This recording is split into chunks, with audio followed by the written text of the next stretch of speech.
Hi friends, welcome to Pendam's kitchen. ఈరోజు వీడియోలో చుక్క నూనె లేకుండా అలాగే అస్సలు బియ్యం లేకుండా ఓట్స్ తోటి దూది లాంటి మెత్తటి స్పాంజీ దోశల్ని ఎలా వేసుకోవచ్చో ఈ వీడియోలో చూపించబోతున్నాను. ఇలా గనక మీరు బ్రేక్ఫాస్ట్ని కానీ లేదంటే డిన్నర్కి కానీ దోశలను వేసుకొని తిన్నారంటే బరువు తగ్గాలనుకునే వారికి కానీ లేదంటే షుగర్ని కంట్రోల్లో ఉంచుకోవాలనుకునే వారికి కానీ చాలా బాగా ఉపయోగపడతాయి. అలాగే టేస్ట్ కూడా చాలా బాగుంటాయి అన్నమాట. రుచికి రుచి, ఆరోగ్యానికి ఆరోగ్యం. సో ఇక ఏమాత్రం ఆలస్యం చేయకుండా healthy and tasty oats set దోశల్ని ఎలా వేసుకోవచ్చో ఈ వీడియోలోకి వెళ్ళి చూసేయండి. ఈ దోశలను ప్రిపేర్ చేసుకోవడం కోసం ఒక గిన్నెని తీసుకొని అందులోకి అరకప్పు మినపగుళ్ళను వేసుకోండి. మీరు వీటిని కొలుచుకోవడానికి ఒక గిన్నెను కానీ గ్లాసును కానీ సెట్ చేసుకోండి. అప్పుడే మీకు పర్ఫెక్ట్గా దోశ అనేది రెడీ అవుతుంది అనమాట. నెక్స్ట్ ఇందులోకి 2 టేబుల్ స్పూన్ల పచ్చిశనగపప్పును వేసుకోండి. అలాగే ఒక 2 టేబుల్ స్పూన్ల వరకు ఎర్ర కందిపప్పుని వేసుకోండి. వీటిని మసూర్ దాల్ అంటారు. ఒకవేళ మీ దగ్గర ఇలా ఎర్ర కందిపప్పు లేకపోతే నార్మల్గా మీరు ఇంట్లో యూస్ చేసే కందిపప్పునైనా సరే వేసుకోవచ్చు. అలాగే 2 టేబుల్ స్పూన్ల వరకు పెసరపప్పుని వేసుకోండి. నెక్స్ట్ ఒక పావు కప్పు వరకు అటుకుల్ని వేసుకోండి. ఈ అటుకులు అనేది పూర్తిగా ఆప్షనల్. మీకు ఇష్టమైతే వేసుకోండి, లేకపోతే వేసుకోకపోయినా కానీ మనకి దోశలు అనేది పర్ఫెక్ట్గా వస్తాయి అన్నమాట. అలాగే ఈ అటుకులు అనేది కొంచెం ఎర్రగా ఉండే అటుకులు ఉంటాయి కదా, వాటిని వేసుకున్నా కానీ మీకు దోశలు అనేది పర్ఫెక్ట్గా వస్తాయి. నెక్స్ట్ ఒక 1/2 టీ స్పూన్ వరకు మెంతుల్ని వేసుకోండి. ఇలా అన్నింటినీ వేసుకున్న తర్వాత ఇవన్నీ కూడా శుభ్రంగా 2-3 సార్లు కడిగేసి ఆ నీళ్ళన్నీ కూడా తీసేసి మళ్ళీ తిరిగి ఇందులోకి మీరు తాగే మంచినీళ్ళను పోసుకొని ఈ పప్పులన్నింటినీ కూడా ఒక 3 నుంచి 4 గంటల సేపు నానబెట్టుకోవాలి. సో నేను ఒక 4 గంటల సేపు నానబెట్టిన తర్వాత మీకు చూపిస్తున్నాను, చూసారా, మనకి పప్పులన్నీ కూడా చక్కగా నానిపోయాయి. ఇప్పుడు ఈ గిన్నెని పక్కన పెట్టేసి ఇంకొక గిన్నెని తీసుకొని ఇందులోకి మీరు ఇందాక ఏ కప్పుతో అయితే మినపగుళ్ళను కొలుచుకున్నారో అదే కప్పుతోటి 1.5 కప్పుల ఇన్స్టంట్ ఓట్స్ని వేసుకోండి. అలాగే 1.5 కప్పుల ఓట్స్కి 2 కప్పుల తాగే మంచినీళ్ళను పోసుకోండి. ఇలా నీళ్ళను పోసుకొని ఓట్స్ని ఒక అరగంట సేపు నానబెట్టుకోవాలి. అరగంట సేపు నానబెట్టుకున్న తర్వాత మీకు చూపిస్తున్నాను, మనకి ఓట్స్ కూడా చక్కగా నానిపోయాయి. ఇప్పుడు వీటిని గ్రైండ్ చేసుకోవడానికి మిక్సీ జార్ని తీసి అందులోకి మనం నానబెట్టుకున్న ఓట్స్ని నీళ్ళతో సహా వేసేసి బాగా మెత్తగా పేస్ట్ లాగా గ్రైండ్ చేసుకోవాలి. ఇక్కడ నేను మీకు గ్రైండ్ చేశాక చూపిస్తున్నాను చూడండి, ఇలా బాగా మెత్తగా గ్రైండ్ చేసుకోవాలన్నమాట.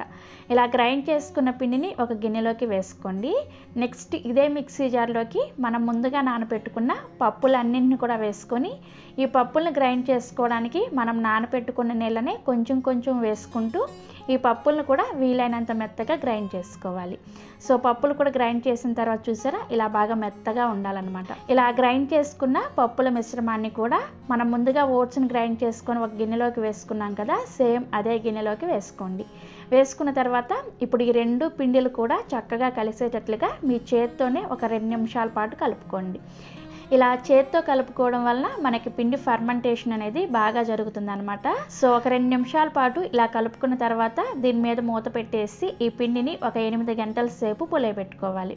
నేనైతే ముందు రోజు నైట్ గ్రైండ్ చేసేసుకొని నెక్స్ట్ డే ఉదయాన్నే మీకు చూపిస్తున్నాను, చూసారా, మనకి పిండి అనేది చక్కగా పులిసింది కదా, ఇలా చక్కగా పైకి పొంగి పులుస్తుంది అనమాట. ఇప్పుడు ఇలా పొంగిన పిండిని ఒకసారి నెమ్మదిగా కలుపుకోండి. కలుపుకున్న తర్వాత ఇప్పుడు ఇందులోకి మీ రుచికి సరిపడా ఉప్పుని వేసుకోండి. ఉప్పును కూడా వేసుకొని ఈ ఉప్పు అంతా కూడా పిండిలో కలిసేటట్లుగా కలుపుకోవాలి. మనకి పిండి కన్సిస్టెన్సీ చూసారా, ఈ విధంగా ఉండాలన్నమాట. సో ఇలా ఉప్పును కూడా వేసుకొని కలుపుకున్న తర్వాత ఇప్పుడు ఇందులో నుంచి మీకు కావాల్సినంత పిండిని వేరొక గిన్నెలోకి తీసుకోండి. మిగిలిన పిండిని తీసుకెళ్ళి ఫ్రిడ్జ్లో పెట్టుకున్నారంటే చక్కగా నెక్స్ట్ డే కూడా మీరు ఈ పిండితో దోశలు వేసుకోవచ్చు అనమాట. ఇలా కావాల్సినంత పిండిని తీసుకున్న తర్వాత కన్సిస్టెన్సీ మళ్ళీ ఒకసారి చూపిస్తున్నాను చూడండి, మనం సెట్ దోశకి ఎలా అయితే పిండిని ప్రిపేర్ చేసుకుంటామో ఆ విధంగా ఉండాలన్నమాట. సో మనకి దోశల పిండి రెడీ అయిపోయింది. ఇప్పుడు దోశలు వేసుకోవడం కోసం స్టవ్ ఆన్ చేసి దోశల పెనాన్ని పెట్టుకొని బాగా వేడి చేసుకోండి. పెనం వేడైన తర్వాత ఇలా ఒక చుక్క నూనెను వేసుకొని టిష్యూ పేపర్తో ఈ విధంగా తుడిచేయండి. ఇలా తుడిచేసిన తర్వాత మంటని హై ఫ్లేమ్లోనే ఉంచుకొని మనం ప్రిపేర్ చేసుకున్న పిండిని ఇలా 1 నుంచి 1.5 గరిటె వరకు వేసుకొని కొంచెం లైట్గా మందంగా సెట్ దోశలాగా వేసుకోండి. సో దోశ వేసిన వెంటనే దోశ పైన చూసారా చక్కగా హోల్స్ వస్తున్నాయి కదా, ఇలా హోల్స్ వస్తే మనకి దోశ అనేది చాలా సాఫ్ట్గా ఉంటుందన్నమాట. సో ఇలా చక్కగా హోల్స్ అంతా వచ్చిన తర్వాత దీని మీద ఇక నూనె వేసుకోవాల్సిన అవసరం కూడా లేదు. మీరు కావాలంటే వేసుకోవచ్చు, బట్ వేసుకోకపోయినా కానీ మనకి దోశ అనేది చక్కగా వస్తుంది అనమాట. ఇది ఒకవైపు తడంతా ఆరిపోయి దోశ కాలిన తర్వాత దీన్ని రెండో వైపుకి కూడా తిప్పుకొని రెండో వైపు కూడా ఒక 30 సెకండ్ల పాటు కాల్చుకున్నారంటే మనకి దోశ అనేది టేస్టీగా ఉంటుందన్నమాట. సో దోశ రెండు వైపులు కూడా కాలిన తర్వాత మీకు చూపిస్తున్నాను, చూసారా? మీకు ఇక్కడ దోశ చూస్తేనే అర్థమవుతుంది కదా ఎంత సాఫ్ట్గా ఉందనేది. సో దోశని ఇలా రెండు వైపులు కూడా కాల్చుకొని సర్వింగ్ ప్లేట్లోకి తీసుకోండి. ఇదే విధంగా మీకు ఎన్ని దోశలు కావాలంటే అన్ని దోశలను కూడా ఇదే ప్రాసెస్లో చేసుకోండి. మీరు కావాలంటే చెప్పాను కదా, నూనెను కానీ నెయ్యిని కానీ వేసుకొని కూడా ఈ దోశను ప్రిపేర్ చేసుకోవచ్చు. సో ఇలా కావాల్సినన్ని దోశలు వేసుకొని మీకు నచ్చిన చట్నీతో సర్వ్ చేసుకోండి. నేనైతే టమోటా చట్నీతో సర్వ్ చేసుకున్నాను. ఈ టమోటా చట్నీ రెసిపీ కావాలంటే నేను ఆల్రెడీ చీరాల చిట్టి చిట్టి పునుగుల రెసిపీలో చూపించాను.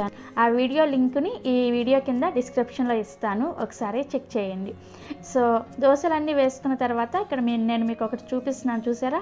చక్కగా హోల్స్గా దోశ ఎంత సాఫ్ట్గా ఉందో కదా. ఇక్కడ మీకు చూస్తేనే నోట్లో నీళ్ళు ఊరిపోతున్నాయి కదా. సో తప్పకుండా మీరు కూడా ఈ healthy and tasty oats set dosa రెసిపీని ఒక్కసారైనా సరే ట్రై చేసి చూడండి. బరువు తగ్గాలనుకునే వారికి, అలాగే షుగర్ని కంట్రోల్లో ఉంచుకోవాలనుకునే వారికి చాలా బాగా ఉపయోగపడుతుంది బ్రేక్ఫాస్ట్ అనేది. సో ట్రై చేస్తారు కదా. ట్రై చేసిన తర్వాత టేస్ట్ ఎలా అనిపించిందో కింద కామెంట్ సెక్షన్లో నాతో షేర్ చేసుకోండి. అలాగే ఈ వీడియో మీకు నచ్చితే ఒక లైక్ చేసి మీ ఫ్రెండ్స్కి, రిలేటివ్స్కి కూడా షేర్ చేయండి. మరిన్ని Emmy and tasty breakfast recipes కోసం పెండెమ్స్ కిచెన్ ఛానల్ని సబ్స్క్రైబ్ చేసుకోండి. Thank you.